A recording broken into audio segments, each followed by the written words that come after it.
spots for Energy Cup Series final practice here in Thunder Valley. Just over 50 minutes remaining in this final practice, and let's go to Otto Boulden. Hey guys, I'm here in turn one.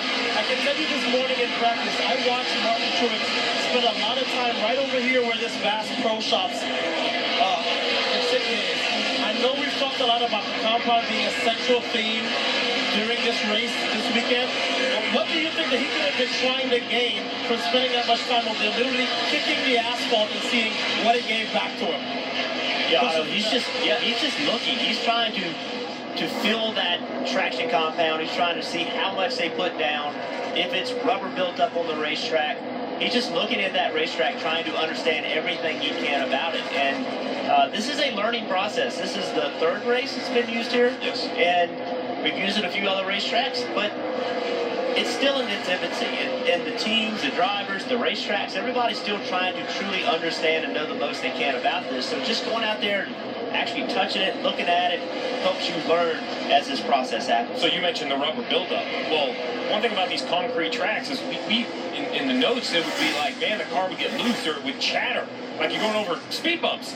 And the drivers would explain that the rubber would actually get hot, Rick, and build up and stick. So you see right here, the different shades of black is not just the compound, but you see, you know, those aren't loose marbles. That dark line you see of the asphalt up here, that's not loose rubber. That's rubber that is actually stuck or adhered itself to the concrete. So as a race car driver, Jeff, you go in there, you can almost like slide through it or chatter through it with the tires. Yeah, the rubber built up on that PJ1. It actually built up, and then some of it, as you said, sits on top of the racetrack, and now you have marbles, and that's why the drivers talk about it changing, because it is ever changing. I figured it was something like that, because I found it interesting that he was the only one that spent that much time out there. None of the other drivers seemed to be really interested in going out there and actually putting their feet into that compound, but he did. How about you, Otto? Did you go out there and test the compound? No, this is as close as I'll get. I can't take the noise, and quite frankly, I don't want anything flying off and hitting me, you know.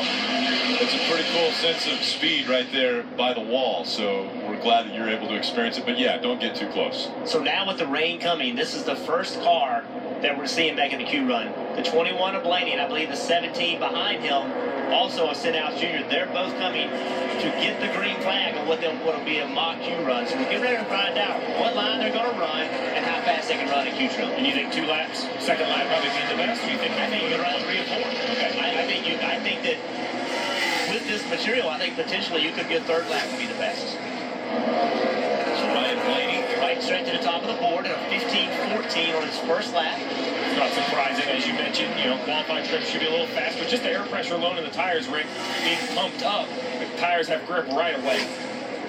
that lap, a little bit quicker. Yeah, 14.99. Let's see if he keeps running. Yep, he's going to keep running. So what is his fastest lap? And all the teams on pit road, they're doing the same thing. They're watching just like we are. Which is his fastest lap? Where did he run? 15 flat. Second lap was the quickest. Jeff, originally Jeffrey Bollins thought it might have been the 4th lap that might be quick. So they originally were talking about trying to leave him out there for maybe even longer than 2 laps at a time if they could, and the temperatures didn't get too high. But the one thing that you see the 21, the 17 coming out now, the rain getting closer, teams are saying it's about 10 minutes out or so. So these guys who switched over early to qualifying trim might have made the right move. They might be one of the few that get Q runs here in practice this afternoon.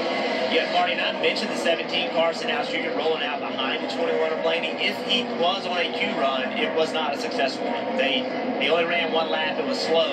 So he may have been on old tires still, but if it was a Q run, it was nowhere near where they needed it to be.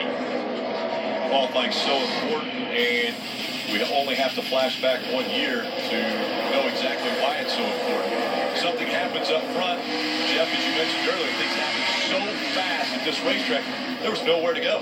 No, what are you going to do if you're playing? What did you do wrong? You did nothing wrong. You're just on the racetrack, and they piled up in front of you. And that's why the further toward the front you can be, the safer it is. And Rick, this place is small. If they start wrecking off the corner, eventually they end up at the other end of the racetrack, normally back up into the racing groove. So, you know, it can collect you, even if when you had nothing to do with it. Even when you think you're by the accident, next thing you know, the car's kind of reappeared. I think I got in a wreck here one time with Bill Elliott. I got loose off of turn 4, and he hit me in the middle of 1 and 2.